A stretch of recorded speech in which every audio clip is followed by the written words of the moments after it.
Here's your question for today. What conversation are you not having?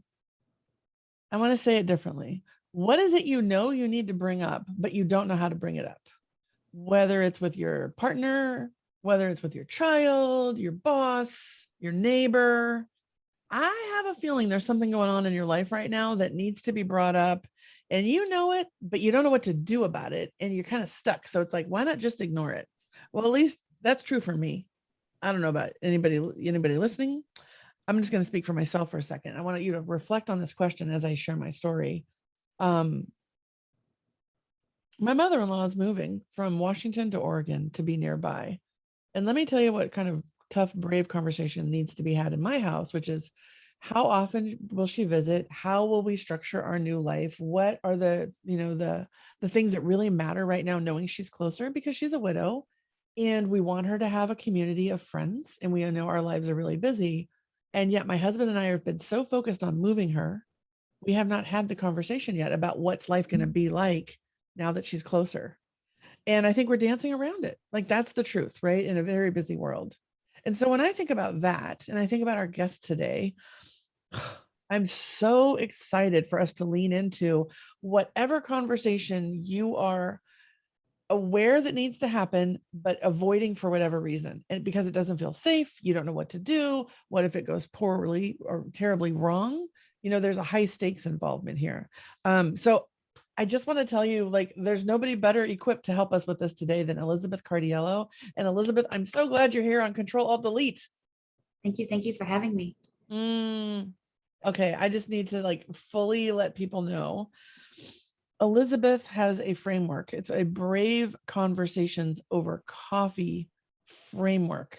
And I will tell everyone, I didn't have my coffee until Elisabeth and I got on to prep for today. So I have my coffee now, because don't we all know when you lean in and you have that social connection, it's already safer than when you're, sitting in across the table from each other, just ready to go. So I want to tell you something about Elisabeth. I'm going to read you just a brief snippet about her amazingness, but she's a communication expert whose Brave Conversations Over Coffee series is giving organizations, entrepreneurs, and families a framework to have the difficult conversations that are key to building trust, inclusion, and overall well-being. And in a world of hybrid and Zoom, I got to believe nobody can say, oh, there's not a conversation I need to have. So we are in great hands today. And I want to tell you about her mission. Her mission is to build a world where coffee is the catalyst that inspires deeper listening, safer spaces, and greater access to our own creativity, productivity, connection, and fulfillment. So we all know Ctrl+Alt+Delete's all about rebooting leadership drive. We know that it's about preventing burnout or rebooting from burnout. And I know from my own experience and in working with Elisabeth that one of the fastest, most effective ways to prevent or recover from burnout is to speak your truth and to own your truth. And so, Elisabeth, tell us everything. Like, what do we need to know? Like, what is it to be brave? Oh my gosh, tell us everything. Tell us everything. How long I'm do you so have? excited, right? No pressure. I mean, so what do you think about it? Like you said, it's a really hard time to tell the truth, right? Like, we're judged about everything: vaccinated, not vaccinated, red, blue, black, white. Like, who agrees with what? Like, you're being judged for everything. And we're being invalidated for any inkling of thought that's not the same as someone else. And why? Because the way that we've essentially learned how to be in the world is we define ourselves by othering. We define ourselves by saying, I'm good, and I have to meet, my goodness is only predicated on you being bad, right? And like, we don't know how to say, we're all really beautiful and really good, and you've had really different experiences from me, so there must be something really probably fascinating behind what you believe when it's different from me. And the very first way that I ever described Brave Conversations was, I genuinely believe that we need change, right? Like, we need a way to be able to talk to other people and share what's true for us. And we're so bifurcated. Like, we're living in a world that is at once super connected and at the same time super disconnected for many reasons. And we can march and we can fight and we can sign policy into law and we can hope that our leaders change things because they're so great or not or whatever. But change will never be sustainable unless we can, each of us, sit at the table, across the table from someone who believes something different from us. And we can genuinely still want them to be well, right? Like if we can't figure that out for ourselves, Mm-hmm. don't stand a chance. And so what Brave Conversations do, in short, is they help create a structure for having the hard conversations that we so often avoid because we get tangled up in how am I gonna say it? How are they gonna respond? What's gonna happen if I say this so that they'll do this, right? Like the first thing I'll always tell people is if you're about to say something so that someone responds a certain way, back up. Mm-hmm. Yeah. And If you're people about to say something so that you get the response a certain way, pause. yeah. That's like a red flag for yourself. Yep. Mm-hmm. Hit the pause button. Mm-hmm. And it's hard. Like I'm not going to sugarcoat it. It is not easy because we do that. We don't intend. I mean, most of the things that we mess up about conversation, we don't intend to be Mm-hmm. jerks, but we're really often jerks. Yeah. Like really big ones. Triggered. Yeah, exactly. Yeah. Yeah. Yeah. And so I think it's really important for us to start to understand, especially in the world we live in right now. I mean, we couldn't be doing this at a more perfect time. The world Mm. needs it and is so open to it right now that, I mean, 3 years ago, I was trying to educate people on why it's important to listen and why we don't listen well and why that matters. Mm-hmm. And people kind of didn't want to hear it.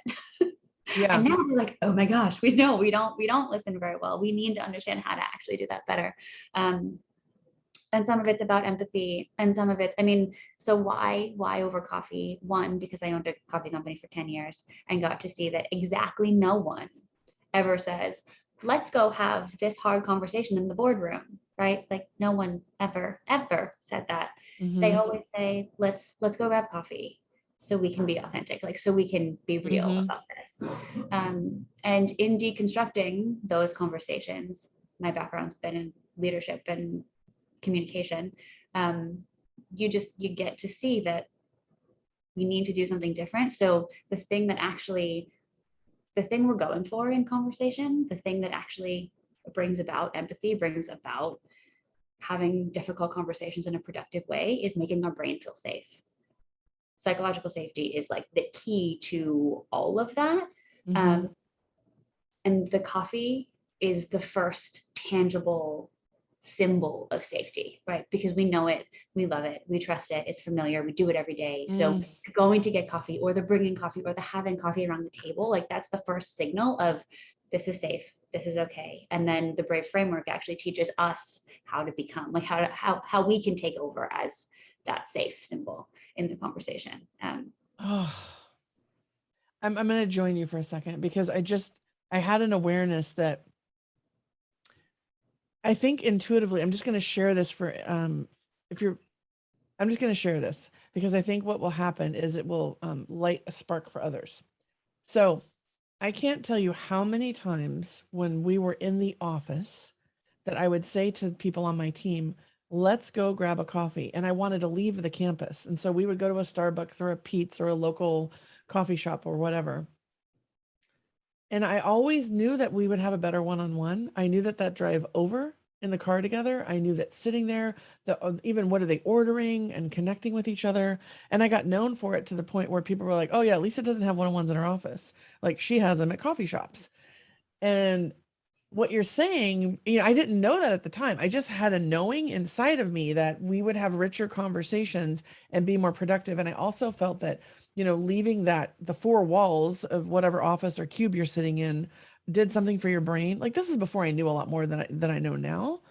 But I just want to highlight, even if it was a difficult conversation, but having coffee actually helped me individually as a leader, put my hands on the cup, take a sip, like, that pause you're talking about.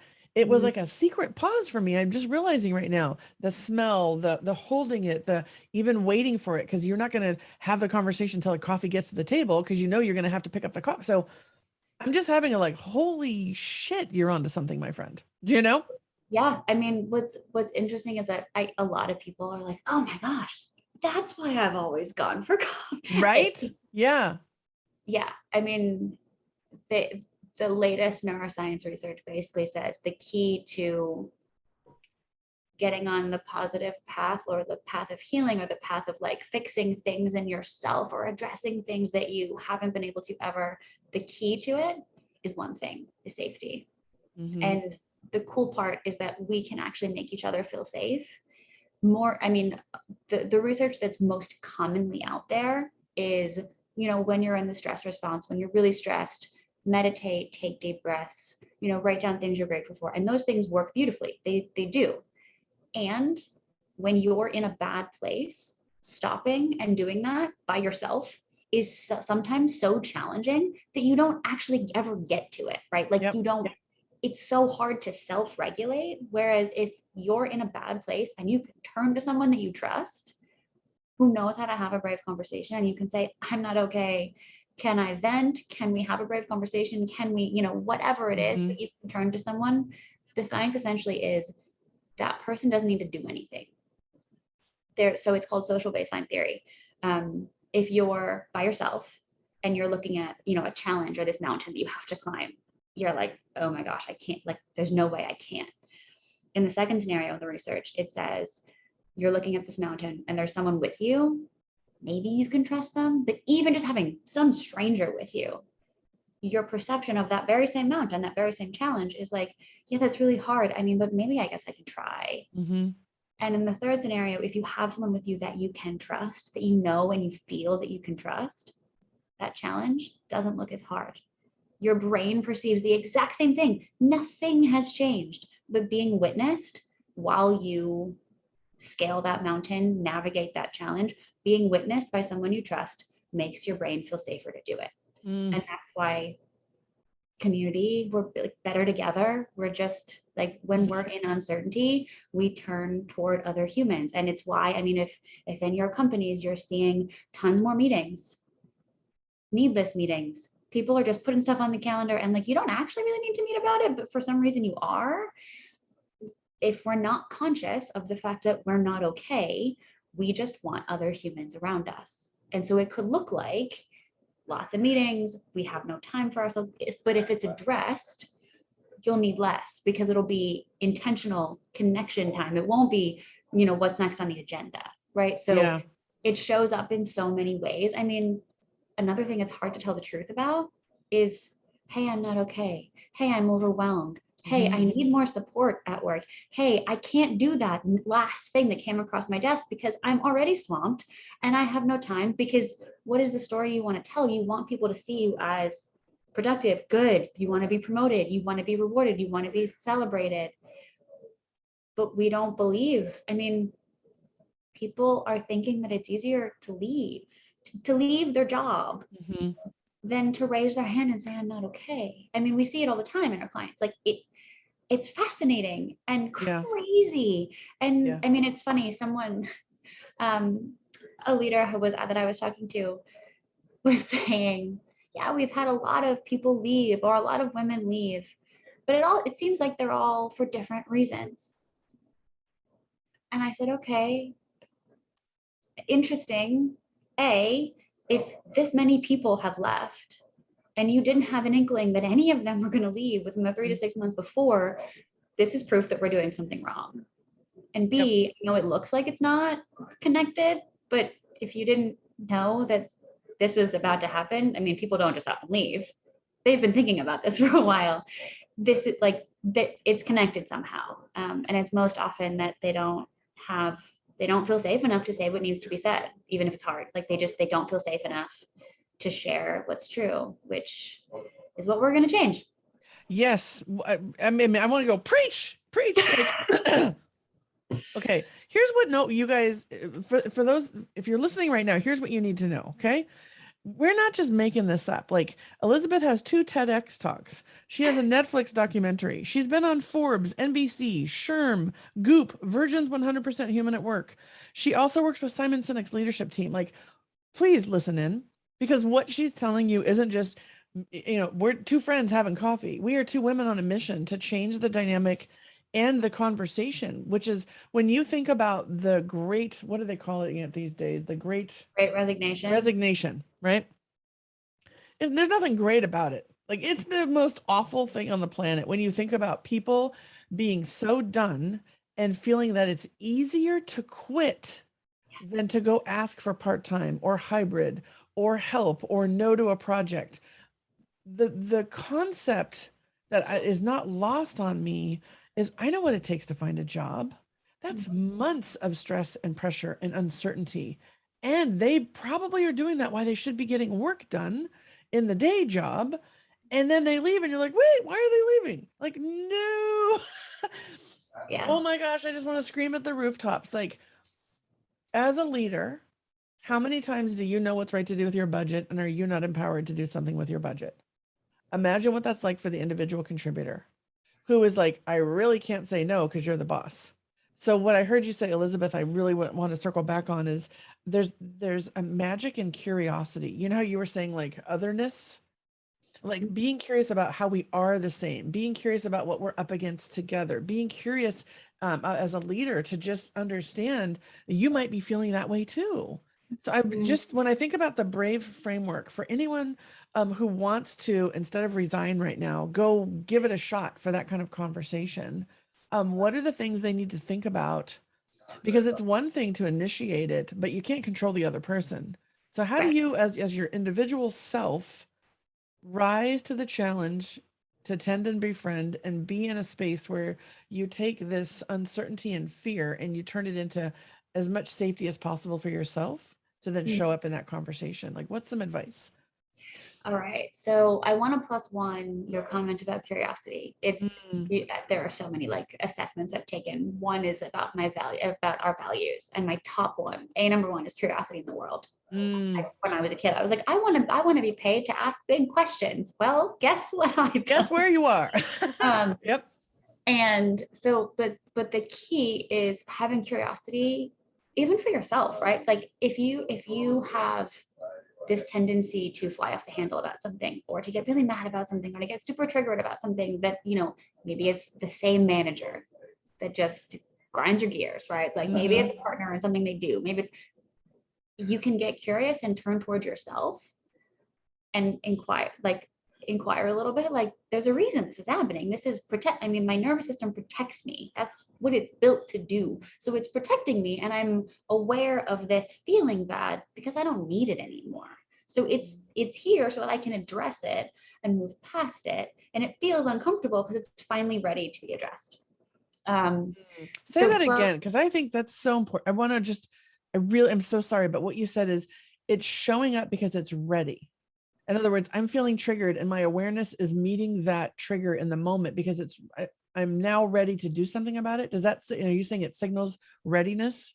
yeah, so the way that your nervous system responds to things in your past, things in your present, in the way it looks at your future is essentially like if you heard a rustle in the bushes and the last time you heard that, a lion jumped out at you, every time you hear a rustle in the bushes, you're going to freak out and act like it's a lion, right? Your nervous system responds to the past and acts in the present like it was the same thing that happened. So if when you were a kid, if the last 50 times your boss said something else happened, right? Like you respond to the thing that you're now used to, and you've now like patterned the same thing that you used to. And yeah, that makes sense. And for a while, it protected you because that lion kept coming back, right? Like, and it protected you. But now, fast forward, the rustle in the bushes are your friends throwing you a surprise birthday party. And if you react the same way, it's not the same situation, right? But it's really hard because our nervous system is unconscious. We don't choose our responses. Usually we can, but most often they happen. And then we're like, oh, that was bad. So what we can do is when something keeps happening and it keeps not working, and it keeps being something that like, oh, I'm not really proud of how I responded to that, or I keep fighting with this person for this thing. Maybe I'm responding to something that's ready, that's coming up this way and coming up this often because I'm ready to move past it. And so when we've experienced hard things, trauma sounds like a big word. It's not, but we can experience anything and pattern it as trauma if we actually haven't had social support around us to walk Mhm. through it. But if our nervous system essentially experiences something that's too big for us to metabolize at once, which the loss of a job, the loss of a parent, partner, any kind of loss, any kind of grief, any kind of big change, our nervous system often can't metabolize it all at once. It's like it can't bite off something that big and chew it, right? It's the same thing. So it comes up slowly. You metabolize some, and then the rest comes up in little bits and pieces to be like, oh, I'm ready to metabolize this part now. And so when it comes up, you get to push it back down and be like, go away, I don't feel like dealing with it, which is a choice, which is fine. Or you get to say, this is here, like this keeps That coming makes back. sense. Yeah. What can I do about it? Yeah. And if it's not convenient in the moment, you can still make a note and go, okay, this clearly is showing up again. There's something here I need to be curious about. You know what I mean? Yeah. Like, it's not like you have to like stop everything and be like, I need to address this right now. I mean, you might be in the middle of a presentation and your body is just being like, hello, right? What I've noticed over time, getting really curious about myself for sure. Yeah. I really appreciate where you're going with that. Because when I think about whether it's loss of a job, loss of a spouse, like grief, right? You know, it's also loss of a project or loss of a sale or loss of a colleague who left and you're still staying, or loss of a promotion when someone else got it. Like there's so many layers that could trigger this loss response that And aren't, you haven't calibrated to what's going on and met it to where it is. So therefore it's all just really big and it sucks. right. Right. And And then if you you show feel up. like you're dealing with it alone and your Yep. manager or whomever is with you, that person that's with you or not on your journey, either you're dealing with it alone, there's someone that you don't really know if you can trust because they're not consistent, or there's that hopefully manager that you can trust that's like, hey, it must be really hard that we pulled the budget from the project you're working on. You put a lot of your identity into that. Oh, Like, mic thank drop. you. Mic Thank you drop, for doing right? that, right? Yes. Yes. Yeah, even as a parent, like one of the things I taught, they call them narratives, is you say, wow, that must be really hard. You didn't get invited to that birthday party. I know Yeah. that would hurt my feelings too. You know, and you just kind of sit. It's not, there's no solving getting your kid No, invited to the birthday party they didn't get invited to, no. but witnessing it and holding space for it so that they don't feel alone. Right. And that they feel valued and seen. Like that is one of the greatest challenges I think I've ever learned when I became a parent was, oh, I don't have to fix it. I just have to hold space, not half. Fixing it is not the answer. Holding space for it for my daughter to figure out what's right for her and maybe give her some choices to think about what would feel better right now. You know, what Yeah, wouldn't what feel do you good? think you should do? What do you, is there something that you need? Do you need to Mhm. work on it and just vent? Do you want to brainstorm a fix, like Yep. a solution for it? Like you Yeah. can, like, what does support look like right now for you? Totally. Yeah. Is an Yeah. amazing question to ask virtually anyone. And oftentimes people won't even know the answer. Yeah, no, sometimes I've asked You my don't know. family that. They're like, oh, yeah, here she comes with a what would support look like question, right? And then I'm Yeah. saying, would it be this or that? Let me give you just, let's narrow it down. But to be curious about that, I think is to be kind and Yeah. human. Yeah. I mean, well, Yeah, I mean, the example you gave about you put your heart and soul into it, you didn't get this is so, imagine as leaders, if we all took that on right now, and then the next time you saw disappointment in a teammate, a colleague, a direct report, heck, a superior, right? Someone who's hierarchically above you, to be like, that must suck. You put a lot into that. And just like pause. Imagine how life-giving that is to the person to be seen. I love this so much because burnout happens in tech. In the never good enough, okay, always on, never good enough will replace you tomorrow. That's the culture, yeah. right? A lot of times. And imagine in that always on, never good enough culture, you're like, oh, great, I didn't get it. Now I'm going to lose my job. You're someone in a leadership position says, you worked really hard on that. I'm really sorry it didn't work out. Are you going to feel like it's always on, never good enough? The same way you would as if they just said, oh, sorry. You know what I mean? Like to put some language around that, I think can actually change culture. Oh, it does. It Yeah. completely does. 1,000%. I mean, Yeah. and when you do that, when, like, I'm speaking to all the leaders that are listening, when you address it and give voice to it, make sure you're looking at the person, look them in the eye.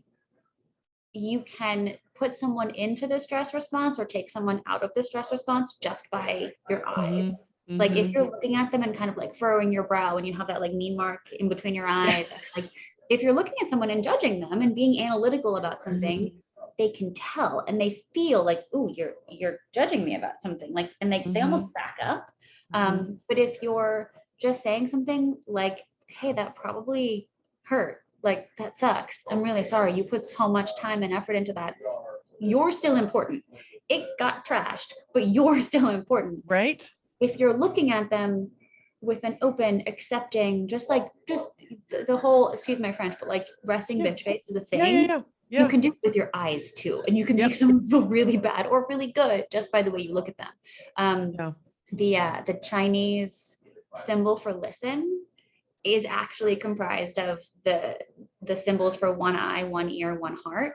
So when you're listening to your people, sure, listen to them, but look at them, because emotions fly across our faces faster than we realize. And you won't even be conscious of it. But if something is off and you're looking at someone and you're hearing the things that they're not saying, you'll be able to say, hey, you'll be able to take them aside later and say, like, are you all right? I feel like it feels like we might not be okay. Like, and there's that opportunity to push pause again and connect with them and see them.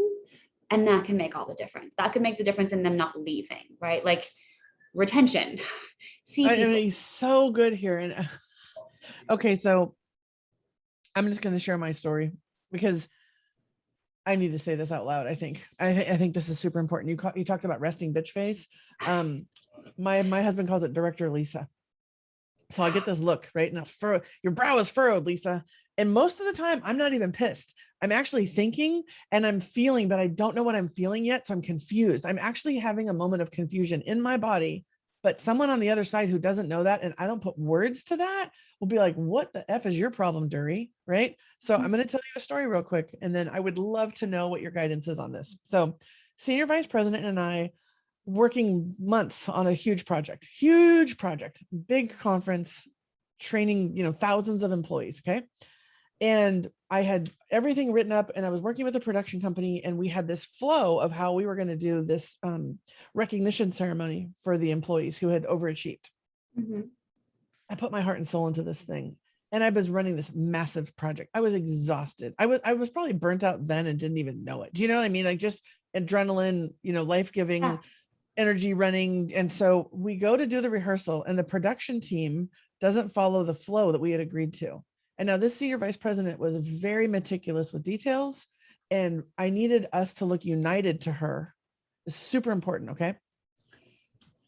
So the producer comes up and, hey, I'm looking at the flow and I think we should, and my face, right? My face. Do we want to talk about Director Lisa resting bitch face? Like, I don't even know if I could make it. Let me try. Like, I don't even I can't even tell you. So if you're watching the video, my eyes got really big, my head tilted, and it was basically like, fuck off. Look, okay. So she looks at me and she says, what do you think, Lisa? And I said, because she got excited about his idea. And if I had had capacity and resources available, I probably would have been too.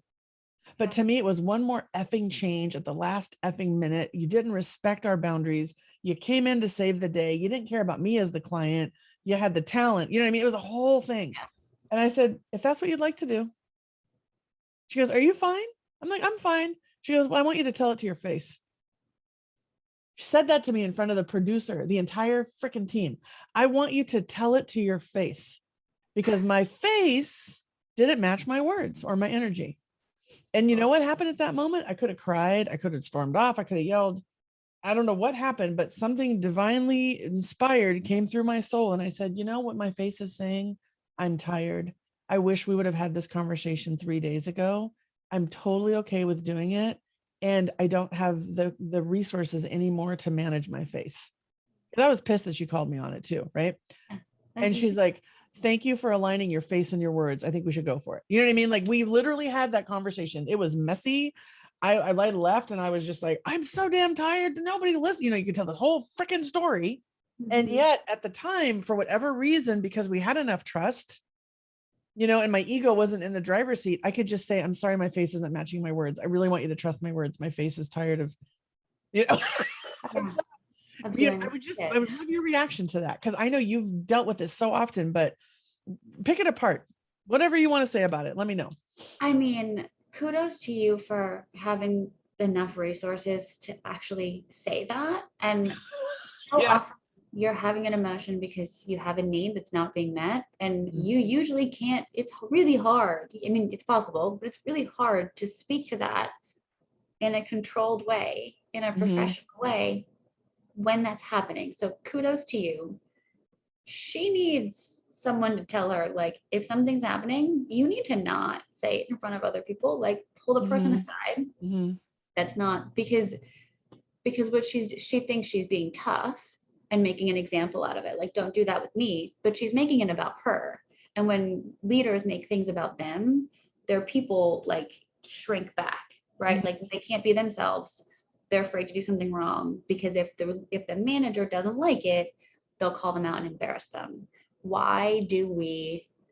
So I'll tell you a little fact about rejection. So I shouldn't have even said that. In 2001, the Surgeon General came out and said, like, the thing that is that threatens us the most in our culture. What do you think it is? Well, you gave me the answer now. Right. Yeah. Not crime, not gangs, not anything like. It's not smoking. It's not. Yeah. It was rejection. Why? Because when we're rejected or made or embarrassed like that, which is a form of rejection, we lose IQ points. Our brain, because our brain is prehistoric and is like, oh, to be ostracized from the tribe, needs to be eaten by a wild animal. So anytime, I mean, that was my lion, right? That was my lion in the shrubs. Yeah. Yes. Makes sense. Yeah. So like, which we knew this when we were like 16, right? But rejection is what our brain says to rejection is, no, you can't. It means death. So we dim our light, dumb ourselves down, do whatever it takes to just fit in, just be accepted. Yep. Because what we believe, which is unconscious and just a response, is that it's over if I'm rejected. And so like almost rejection equals death.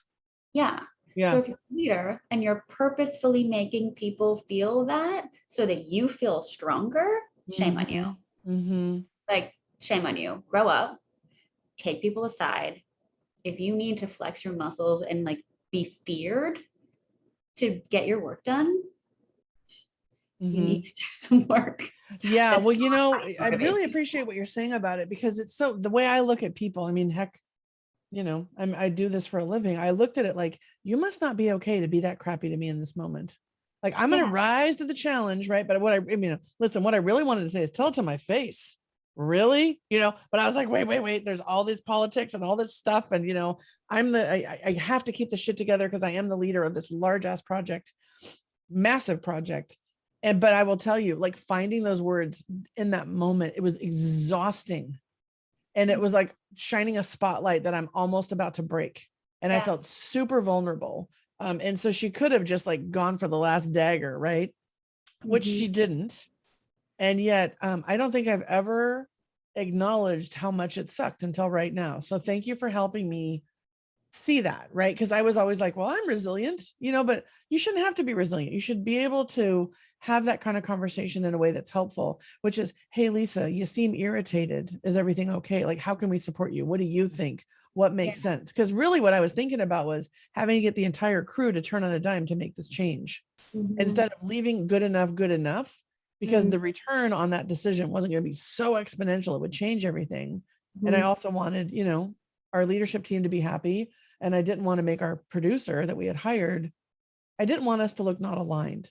Right. And so I was like worrying about everybody else and not myself. And honestly, thank you for the quick moment there. Cause I'm sure I'm not the only one who's had a moment like that.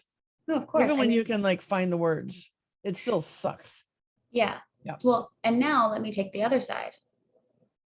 What do you think she was feeling in that moment? I think based on the face that I was making,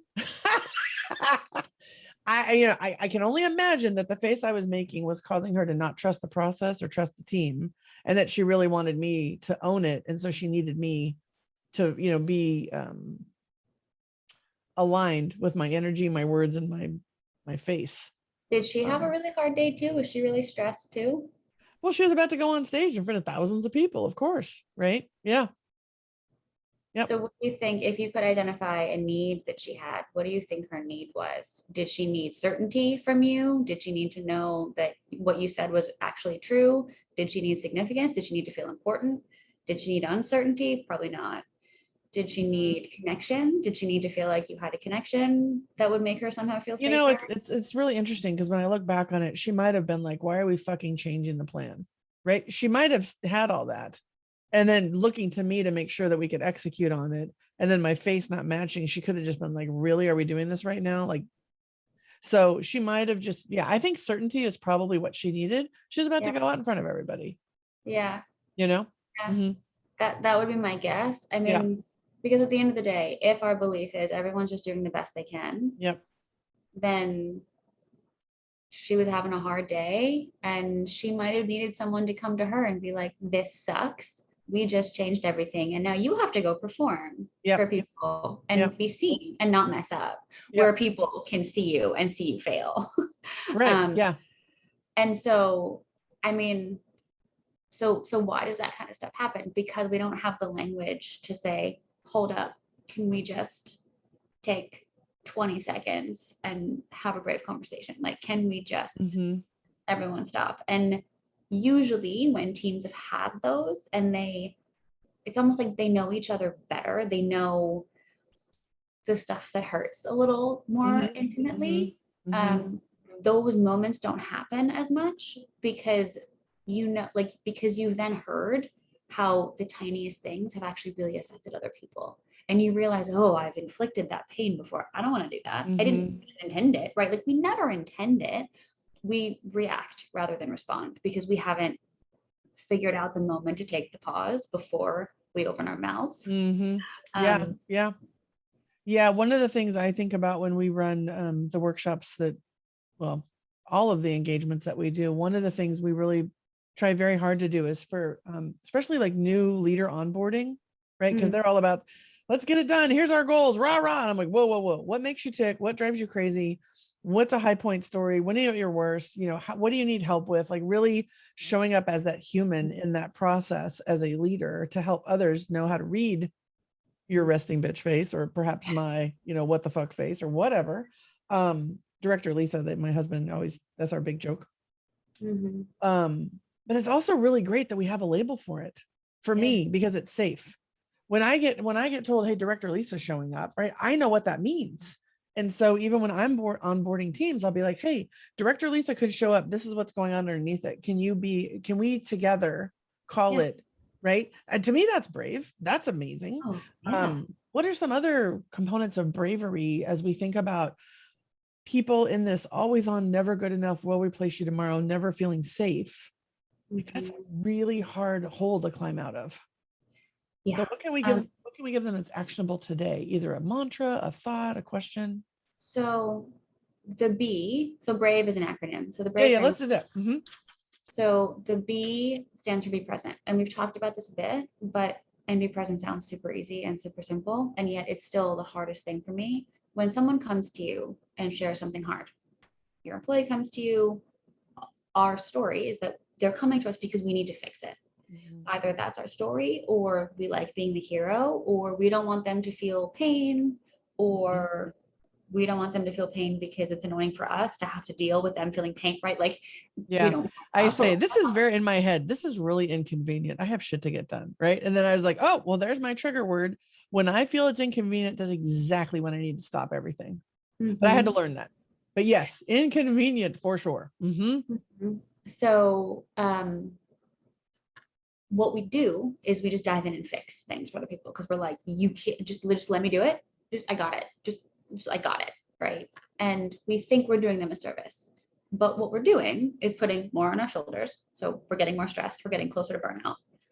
Our story is no one else can do this. I have to. I have to do everything. Right. Which is emotional weight on our shoulders. And what we're doing for them is that we're robbing them of their own path to resilience. Like if we were just able to say, like, think about how different this feels. Hey, Lisa, like I need, like, here's what happened. Oh my God, I feel like it's falling apart. I don't know. Here's what happened. Well, I don't know what to do. And your response is I got it. Just forget about it. Just put it in my hands. Like, don't worry about it. Mm-hmm. And they're like, okay. And they walk out. but they kind of walk out with their head down because you basically said, you can't fix this. You're now useless. You can't fix this. You can't do this without me. Other scenario. Hey, Lisa, hard thing. I don't know what to do. What do I do?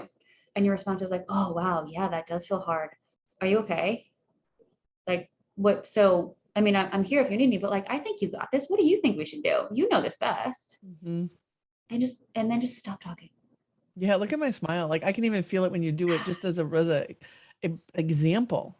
Like how empowering is that to feel seen and then reinforce that, yeah, you totally got this. What do you think? And just shut up. Like I and mean, leadership can be much easier if you let it be. Do you know? yeah, let it be. I mean, so the science behind mental resilience is, so you've heard of PTSD. Mm-hmm. Something hard happens, you let it hold you back, you push it away, and you're like, no, there's something bad. I don't want to deal with this. There's an opposite to that nobody talks about. And the annoying part is that most of it is our choice. We can either let things hold us back, or the opposite of PTSD is called post-traumatic growth, PTG. Mm-hmm. And we let that hard thing push us forward, right? That's how we train our soldiers before they go to war. Like this is the mental training that they get. And what's interesting about being present rather than diving into fix is you're saying, this is hard. I'm going to witness you and I'm here if you need help. But I don't think you do. I think you've got this. Let this push you forward.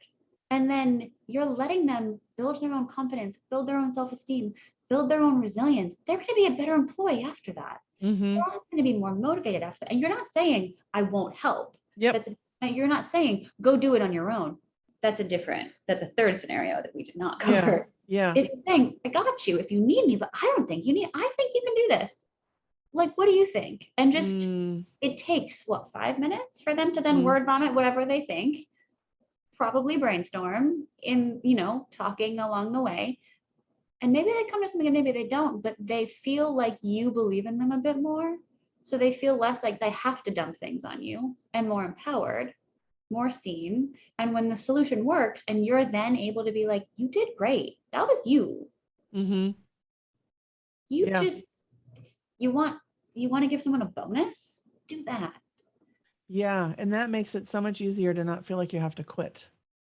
Right? Because you know what? How many times do people quit because they don't feel valued? You don't feel valued when you bring the hard shit into the office and then the boss is like, never mind, I got it. Why would you stay? Like, why would you want to stay? So this, going back to the Great Resignation and looking at being brave and having the conversations, I really, really appreciate these examples you're giving because you can do this right now. You literally, the next person that shows up with a problem, you literally can say, sounds hard. You okay? You know what? I know you've got this. When's the last time you were able to solve something like this? What ideas do you have? Like, just remind them, bring them back to those high point stories of when they've already, even if it's not the exact same thing, to allow them to like re-enroll in themselves. Yeah. Yeah, it's beautiful what you just said. I think everybody can do this today. Like, this is not wait for our workshops or wait for the next book to come out. You can do it right now. You can do that today. Yeah. And I would also say, like, the E in our framework stands for empathy. And we say anytime someone, shares anything vulnerable, which is hopefully more often than not. And vulnerability can actually be sharing a complaint, sharing something in anger, right? Like vulnerability is the sharing of an emotion. It doesn't say a good emotion or a hard emotion or an angry, like we just don't like to deal with the prickly ones, right? But people think that empathy is agreeing with someone. And if we have empathy, we believe what they believe. Yeah, this is really important. Keep going. Yep. That. So emotions are like the surface. They're what we see, right? The things we don't see are the things that cause the emotions. And there are needs, which we are wildly unaware of. We're not taught how to figure out what they are ever. So that's that's honestly one of the things that we teach that people are like, oh my gosh, I've never thought about the world in this way. And it feels like a superpower when you actually know it. And so when someone is vulnerable and shares something, sad, embarrassed, angry, resentful, like all of these are emotions, right? When someone shares an emotion, know that there's a need beneath it that has or hasn't been met. And if it hasn't met, they'll be happy. If it hasn't been met, they'll be something less than happy, right? And when that happens, even if you don't agree, even if you think they handled it wrong, have the wrong belief, you just wildly 110% disagree. If you say to yourself while they're talking, oh, I'm judging you. Or like every time you have a judgment, if you can name it, and you're going to judge one of two things. You're going to judge them. They're wrong. They're bad. Oh, they're stupid. And you won't say it, but Yeah. you'll think it. Yeah. What a Or- whiner. What a jerk. Oh God, here we go again. Yeah. Yeah. Or you're judging yourself. Ooh, did I do that right? Ooh, I don't know how to do this. Why are you coming to me? Like the type of, depending on many things, we tend toward doing one of the two of those. And when judgments arise, our practice and brave conversations over coffee is you just label that judgment in your head and you say, I'm going to put this on the shelf. I'm going to deal with this later. Those are the things that you end up dealing with later on your own time. But you do that so that you can stay with that person. You can stay with them in that conversation and not get tied up in the whirlpool of your own judgment, because that you're not there anymore. And they can tell in your face that you're not there anymore. And when you shut down, they don't have anywhere to go. And it's not a conversation, it's them and a brick wall. And you might as well and you can even say, I'm really sorry. I just shut down for a second there. I didn't mean to do that. If you felt that, I apologize. Like I call myself out as much as I can. That's beautiful. Yeah. And so it just, people tend to think that empathy means I agree with you. You don't have to agree with someone. Empathy is just the possibility of having curiosity for someone else's experience. Where did that come from? Oh, you voted for this person or believe in this thing. Interesting. I'm the opposite, but I would love to know what's so important. Like, tell me what's so important to you that like led to that, or like what fuels that decision, or like tell me more about, like, I want to know you better. Like when you think about the reasons people share, you're sharing to be known, not to win, not to get your point across, not to teach someone that they're wrong and how they should be. You have no control. So when people say hear brave conversations over coffee, they're like, oh, you're like the Brene Brown of coffee. And I'm like, I love you. Thank you for putting me on the same plane. And this is about vulnerability, but we're not asking people to come and have vulnerable conversations. That's not actually anything that we're asking them to do. We're teaching you how to listen to other people who may or may not be vulnerable. We're teaching you how to locate that moment when you can either shut down or open up, so that if you choose to open up, you're going to have a more productive conversation. If you choose to shut down, well, then wall might meet wall and you're at an impasse, and like, okay, but just know that you chose that, right? You can't ask someone to be vulnerable, and we're not doing that either. You can just create the environment for them to feel safe enough to share what's true if you can listen in the way that actually makes someone else's brain feel safe enough to be who they are. I always tell people when I look up, it's because I'm processing. Like I'm not bored. I'm really here. But that's another way to like let people know so they can experience you. So I'm sharing that because I'm looking up and I'm thinking empathy and intentionality. Like those two words just kept, when you were talking, they just kept like screaming at me. And I think in the world of tech, writing code, like everything makes sense. It's ones and zeros and you have formulas and things work. And then if you get a bug, you fix the bug and you have new features rolling out. And there's like a lot of things that are I'm just going to use the word logic. They're logical, right? And to me, empathy, if we were to put a logic frame on it or a lens, you just made it really safe for people to try and be empathetic and to be in empathy, because you said, we're not saying you have to agree with them. Empathy doesn't mean you have to take their side. Empathy just means you're literally being curious and staying with them because your intentionality, the code you're writing is, I want to better understand. I'm seeking information. Yeah. Like that's a beautiful formula, instead of, well, empathy means I just have to, agree with them and give them their way. No. And so I literally saw like intentionality plus empathy equals results. Like I had a formula. That's what was happening in my brain. Yeah, for sure. Yeah. Or awareness, or whatever word you want, but with intentionality, like being on purpose and staying in it, and empathy not meaning they have to be right, but that your heart is involved enough to see the humanity in the other person and to hold them smart, brilliant, amazing in whatever capacity they are, just as much as you are. Like the humanity, almost like the great equalizer is we're all humans, Yeah. even if we don't agree. And I think for leaders, with everything going on right now, you know, how many articles have we read lately? Empathy is the new thing, right? But no one's explained it that way before. Yeah, I think this is a really important piece in what we're talking about today, to give people permission to be curious and not necessarily feel like you have to agree, to take the pressure off of having to agree or make the other person right. Just be curious. It's not about the end result. It's about being in that. Yeah. I mean, the thing I feel like I see two things with companies that do a really good job with culture. And one, they create that environment we're talking about where people can tell the truth, even if it's hard.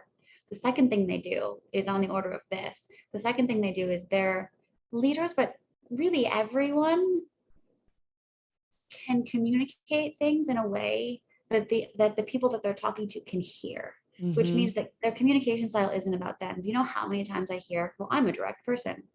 Okay.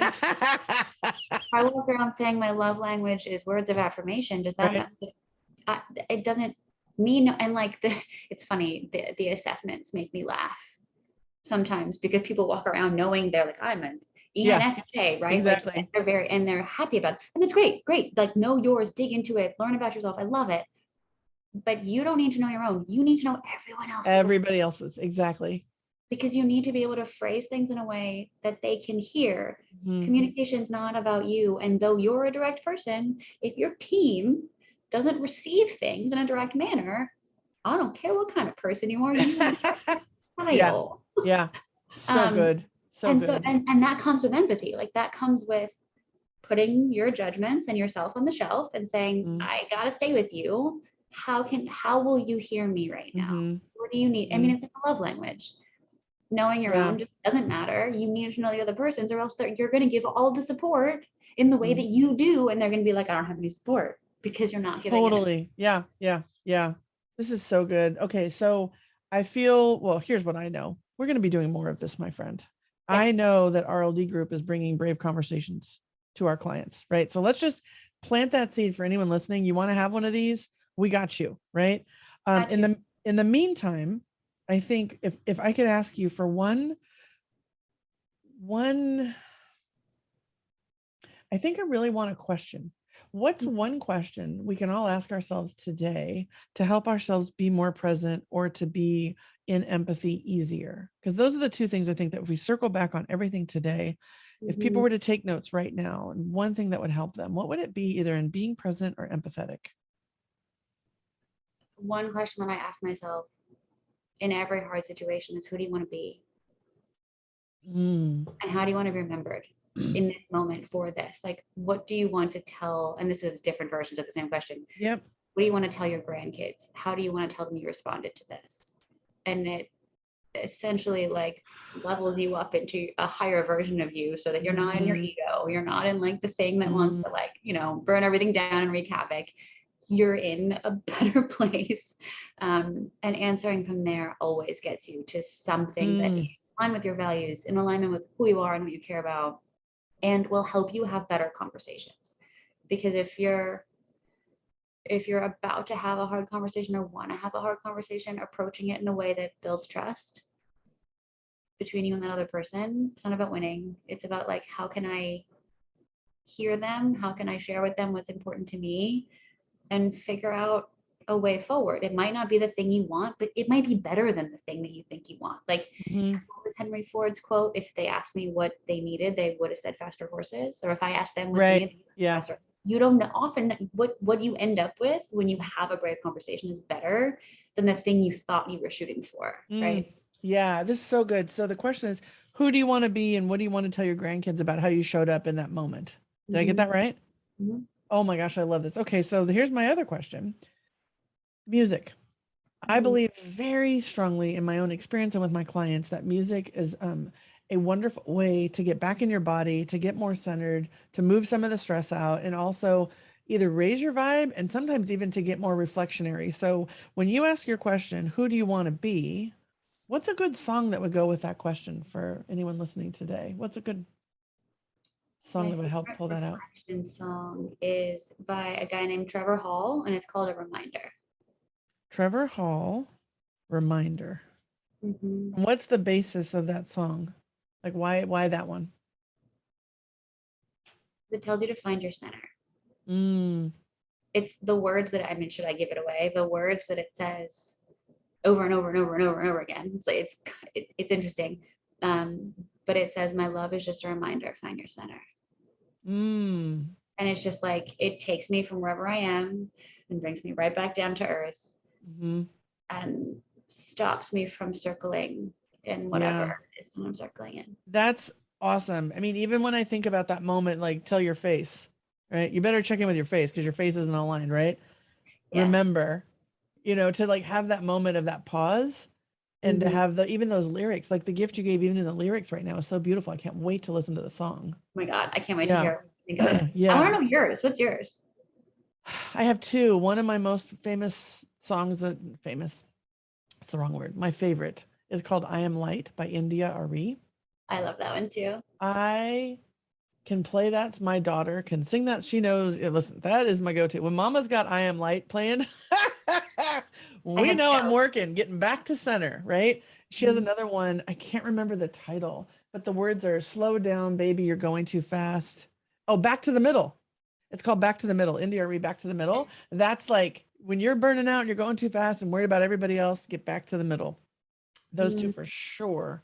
One's a little more fast paced, so it depends on my mood. If I'm mm, feeling feisty or feeling like, but yeah, thank you for asking. Those are mine. gosh. Yeah, yeah, I think I just want another one just came to me that yeah. I love her. This isn't my favorite song of hers, but Sarah Bareilles actually sings a song called Brave. Brave. Oh, dude. Yeah, you had me at Sarah Bareilles and Brave. How do, Exactly. how do I not? That's like a no duh. Yeah. Okay. So, for every person who has been moved, whether they're listening to the recording or somehow this has made its way into a team meeting, which is one thing that happens in our podcast, they actually go into team meetings for reflection. I love it. The question for everyone is who do you want to be? Right. Mhm. And what do you want your grandkids to know about how you showed up in that moment? Elisabeth, I mean, so grateful for how you show up in this world, for what you're doing to help the planet, right? And for you sharing your wisdom, your insight, your real essence with us today. It's such a gift, and I can't wait to see what's unfolding as we work to bring brave conversations into our own client organizations and support your mission any way possible. So if people want to know more, I mean, I've already alluded that the minute I met Elisabeth, I watched 2 TEDx talks and a Netflix documentary. I was like, holy cow. But what's the best way for people to follow you, get inspired by you, and connect with you? I mean, at Cafe Unimatic is most of our social. Okay. CAFFE, the Italian word for coffee, and Unimatic. That's my coffee company, and that's Instagram, Facebook, all of the things. CafeUnimatic.com is our coffee company, and Mhm. BraveConversationSOverCoffee.com is our Brave Conversations site. And of Dude. course, LinkedIn. And you'll link it all. I'm not concerned. Yeah, But yeah, I'll yeah, link it all. I'll anywhere, link reach you up. out. I'll link you up, my friend. Yeah. Yeah. Everybody say hi. Send So pictures of drinking coffee. and coffee. Like we haven't even really gone into the coffee thing. So okay. Do that next time. So what I want to circle back, I want to do a little quick summary. We went all the way from, being in a stress response, taking yourself from alone and fear-based and security being number one to either tending and befriending with someone you trust, whether it's a colleague or not, right? And then also we kind of snuck in rise to the challenge. We haven't labeled it that, but that other stress response of, being able to just summon it all and do something about it. We talked about being present. We talked about empathy. We shared stories and insights into questions you can ask yourself, ways to show up in a way that actually make it safe for others. We've even barely scratched the surface on the Great Resignation and women, leaving the workforce. And even what we talked about today can actually help any leader right now have those conversations. Who do you want to be knowing that women are leaving the workforce in droves? You Yeah. want to be a part of that solution? What do you need to do about that? So much more to say. And I just really, really, really want to thank you for your time and tell you what a life-giving experience I just had, not only on my own journey, but making sure that we're amplifying your voice to others. So yeah, thank you for being on Ctrl+Alt+Delete. Thank you so much. It was my honor and joy, and keep doing everything you're doing. You are changing the world 1 liter, or probably more than 1 liter at a time, many liters. Well, I look forward, thank you. And I look forward to doing that over some more coffee, my friend. We have things to do. There are things we are on. Hint, shh, there's more coming. Just, sneak peek coming your way. All right. Thank you so much. And everyone, make it a great day. And the question for you is, who do you want to be? Who do you need to be right now? All right. Take good care.